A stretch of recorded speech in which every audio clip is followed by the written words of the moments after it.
Hello बच्चों, तो आज हम लोग स्टार्ट करने वाले हैं कर्म कर्म का सेकंड ठीक लेक्चर। तो उसमें हम लोग पढ़ेंगे विकासी। विकासी वो द्रव्य होते हैं जो डिप्रेशन करते हैं, कहीं ना किसी चीज़ को मतलब डिप्रेस कर दें। तो संधि वंदना अस्थु शिथिलान यत करोति विकासी तत् विश्लेषस्य ओजस्य धातु भयो यथा क्रमुक कोद्रवा ठीक है। तो षडंगर हमने कहा था, षडंगर का ही रेफरेंस लेंगे हम लोग, ठीक है। तो कैसे याद करना है? संधि वंदना अस्तु शिथिलान यत करोति विकासी तत् विश्लेषस्य ओजस् धातु भयो यथा क्रमुक कोद्रववा, ठीक है। इस तरीके से आप लोगों को पढ़ना है। उसके बाद क्या, अर्थात जो द्रव्य धातुओं में ओज की क्रिया शक्ति को पृथक करके, या जो द्रव्य मतलब जो धातु होती है उनकी उनकी कुछ ओज होता है, मतलब ओज की क्रिया शक्ति को पृथक करके संधियों के बंधन को शिथिल करते हैं। यानी संधियों के जो बंधन है, मतलब जो संधियों के मतलब जो ज्वाइंट्स हैं उनको क्या करते हैं? शिथिल शिथिल माने ढीला करते हैं। उसे विकासी द्रव्य कहा जाता है। यानी कि जो धातुओं की जो क्रिया शक्ति है उसको पृथक करेंगे, धातुओं की जो क्रिया शक्ति है उसको पृथक करेंगे और साथ में संधियों को शिथिल करेंगे, मतलब ढीला करेंगे, तो उन्हें क्या कहा जाता है? विकासी कहा जाता है, ठीक है। अर्थात जो द्रव्य धातुओं में ओज की क्रिया शक्ति को पृथक करके संधियों के बंधन को शिथिल यानी ढीला करते हैं उसे विकासी द्रव्य कहा जाता है, ठीक है।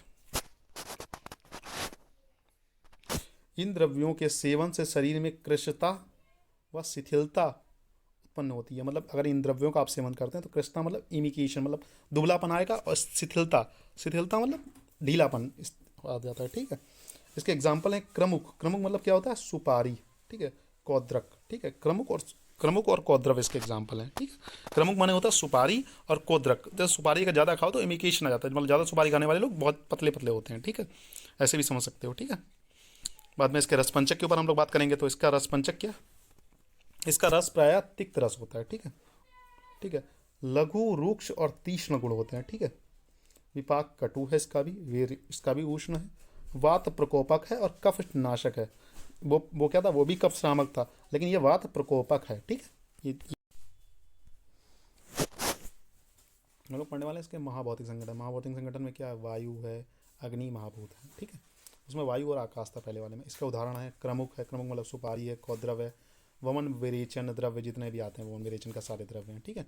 अब इसके मोड ऑफ एक्शन के ऊपर बात करेंगे। तो मोड ऑफ एक्शन इसका कैसे है देखते हैं। मोड ऑफ एक्शन, तो शरीर की प्रकट अवस्था में स्थिर दोष, देखो शरीर की जो प्रकट अवस्था में दोष धातु हैं में विकृति हो जाती है। देखो जब जब शरीर के मतलब जो प्रकट अवस्था में जो दोष और धातु हैं उनकी विकृति हो जाती है, तो तो क्या होता है? दोष धातु की क्रिया शक्ति का ह्रास होता है। मतलब दोष धातु की क्रिया शक्ति का ह्रास होता है, ठीक है।